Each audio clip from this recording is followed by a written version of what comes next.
Good morning, friends.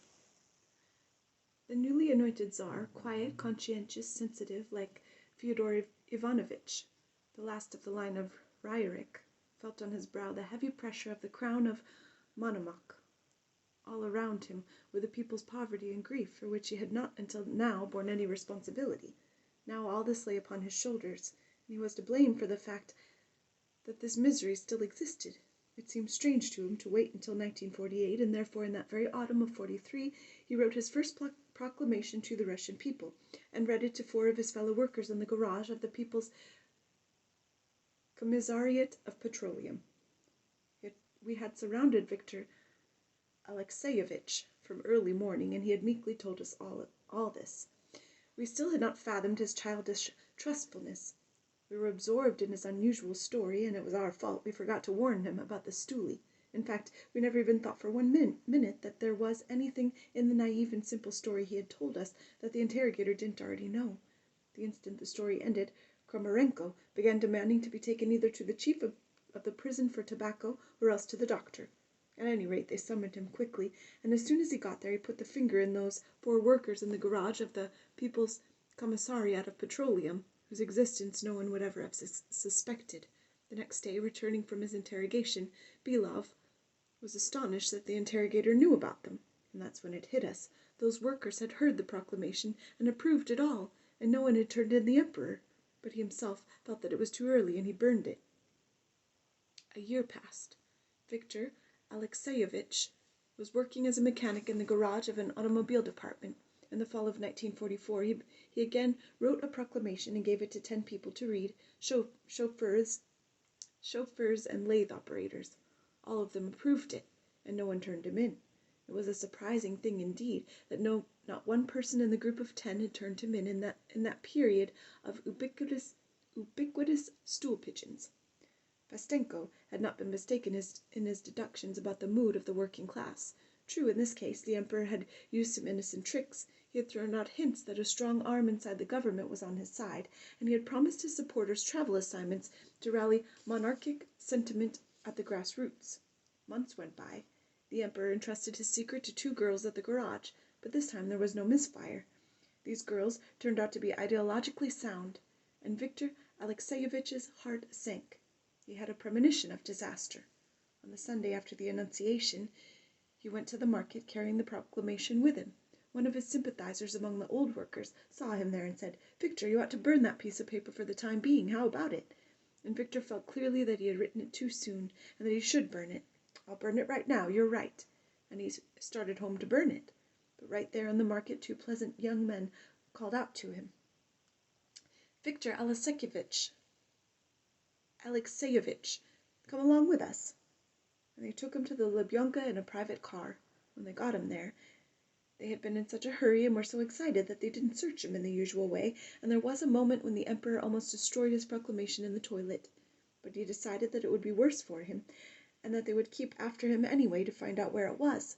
And they straightway gave him an elevator up to a general and a colonel, and the general with his own hands grabbed the proclamation from Victor's pocket. However, it took only 1 interrogation for the big Lubyanka to quiet down again. It turned out not to be so dangerous. 10 arrests in the garage of the auto depot and 4 in the garage of the People's Commissariat of Petroleum. The interrogation was turned over to a lieutenant colonel, who had a good laugh as he went through the proclamation. "You write here, Your Majesty, in the first spring I will instruct my Minister of Agriculture to dissolve the collective farms. But how are you going to divide up the tools and livestock? You haven't got it worked out yet. And then you also write, I'm going to increase housing construction and house each person next to the place he works. And I'm going to raise all the workers' wages. And where are you going to find the money, Your Majesty? Are you going to have to run the money off on printing presses? Are you going to abolish the state loans?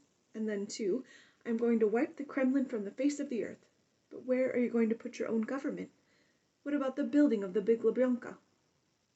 Would you like to take a tour of inspection and look it over?"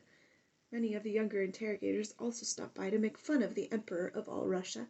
They saw nothing except comedy in all this. And it was not always easy for us in the cell to keep a straight face. "We hope you aren't going to forget us here in cell number 53, said Z, winking at the rest of us. Everyone laughed at him. Viktor Alekseyevich, with his white eyebrows and innocent simplicity in his calloused hands, would treat us, when he received boiled potatoes from his unfortunate mother Pelagaya, without ever dividing them into yours and mine. Come on, comrades, eat up, eat up. He used to smile shyly. He understood perfectly well how uncontemporary and funny all this was, to be the Emperor of all Russia. But what could he do if God's choice had fallen on him? They soon removed him from our cell. Just before May 1st they took down the blackout shade on the windows. The war was perceptibly coming to an end. That evening it was quieter than ever before in the Lubyanka. It was, I remember, almost like the second day of Easter, since May Day and Easter came one after the other that year. All the interrogators were out in Moscow celebrating. No one was taken to interrogation. In the silence we could hear someone across the corridor protesting. They took him from the cell and into the box. By listening, we could detect the location of all the doors. They left the door of the box open, and they kept beating him a long time. In the suspended silence, every blow in his soft and choking mouth could be heard clearly. On May 2nd, a 30-gun salute roared out. That meant a European capital. Only two had not yet been captured, Prague and Berlin. We tried to guess which it was. In the 9th of May, they brought us our dinner at the same time as our lunch, which was done at the Lubyanka only on May 1st and November 7th. And that is how we guessed that the war had ended. That evening they shot off another 30-gun salute. We then knew that there were no more capitals to be captured. And later that same evening one more salute roared out, 40 guns, I seem to remember. And that was the end of all the ends. Above the muzzle of our window, and from all the other cells of the Lubyanka, and from all the windows of all the Moscow prisons, we too, former prisoners of war and former front-line soldiers, watched the Moscow heavens patterned with fireworks and crisscrossed by the beams of searchlights. Boris Gamarov, a young anti-tank man, already demobilized because of wounds, had an incurable wound in his lung. Having been arrested by a group of students, was imprisoned that evening in an overcrowded Butriki cell, where half the inmates were former POWs and front-line soldiers. He described this last salute of the war in a terse 8-stanza poem, in the most ordinary language. How they were already lying down in their board bunks, covered with their overcoats, how they were awakened by noise, how they raised their heads, squinted up at the muzzle. Oh, it's just a salute, and then lay down again, and once again covered themselves with their coats, with those same overcoats which had been in the clay of the trenches and the ashes of bonfires, and had been torn to tatters by German shell fragments. That victory was not for us, and that spring was not for us either. Have a good day, friends.